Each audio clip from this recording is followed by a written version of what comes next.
នារីម្នាក់នេះណាគ្នាប្រុសតែល្បែងគេសម្លាប់មនុស្សអស់14នាក់និងលួចទ្រព្យសម្បត្តិរបស់ជនរងគ្រោះដែលនេះមានឈ្មោះថាអែមអាយុ26ឆ្នាំរស់នៅក្នុងប្រទេសថៃដែលប្រជាជនខ្មែរយើងស្គាល់ថាជាប្រទេសសៀមគឺនាងមានទម្លាប់អាក្រក់មួយគឺនាងចូលចិត្តលេងល្បែងអនឡាញនៅក្នុងទូរស័ព្ទខ្លាំងតែនាងចាប់ផ្ដើមលេងដំបូងនាងមានអារម្មណ៍ថាអាការលេងល្បែងទាំងអស់នោះវាឈ្នះបានលុយមកស្រួលប៉ុន្តែនាងបានយកលុយទាំងអស់របស់នាងហ្នឹងមកលេងនៅក្នុងល្បែងអនឡាញនៅក្នុងទូរស័ព្ទហ្នឹងគឺនាងចាញ់ហើយចាញ់ទៀតចាញ់រហូតតទៅអស់ពីខ្លួនថ្ងៃមួយនៅក្នុងឆ្នាំ2015ហ្នឹងគឺនាងបានទៅខ្ចីលុយពីមិត្តភក្តិរបស់នាងម្នាក់ដើម្បីយកមកលេងល្បែងនៅក្នុងចំនួន$3000ចាស់ដែលឲ្យខ្ចីលុយទៅអែមហ្នឹងគឺគាត់បាននិយាយថាអត់អីទេយកលុយទៅមានអីចាំមានពេលណាសងពេលហ្នឹងមកតែអែមណាគាត់បានយកលុយទាំងអស់ហ្នឹងទៅលេងល្បែងអស់លុយភ្លាមតែដល់ពេលតែមិត្តភក្តិរបស់នាងហ្នឹងមកទាលុយវិញដែលនិយាយថាអេលុយការសងអញវិញហើយអែមយើងហ្នឹងក៏កុហកទៅវិញថាអូខ្ញុំបានបាត់លុយអស់ហើយខ្ញុំអត់ដឹងលុយហ្នឹងនៅណាទេបន្ទាប់ពីរឿងហ្នឹងស្ងាត់ទៅអែមយើងហ្នឹងគឺមានអារម្មណ៍ថាខឹងខ្លាំងតែនាងក៏បានរៀបកម្រងមួយនឹងថាសម្លាប់មិត្តភក្តិរបស់នាងចោលដោយនាងបានស្វែងរកនៅលើអ៊ីនធឺណិតហ្នឹងដើម្បីដឹងពីរបៀបស្វែងរកទិញជាតិគីមីម្យ៉ាងដែលមានឈ្មោះថាសៃអាណៃ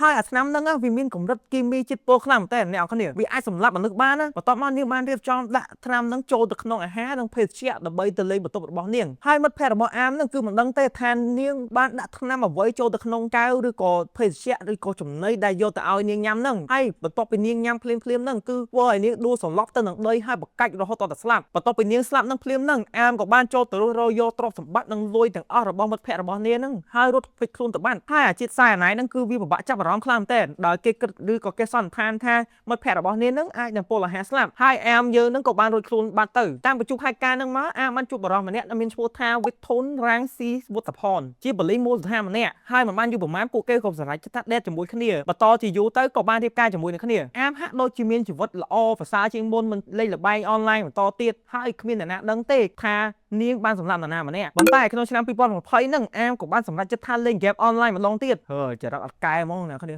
ដោយនាងបានចាញ់លុយទាំងអស់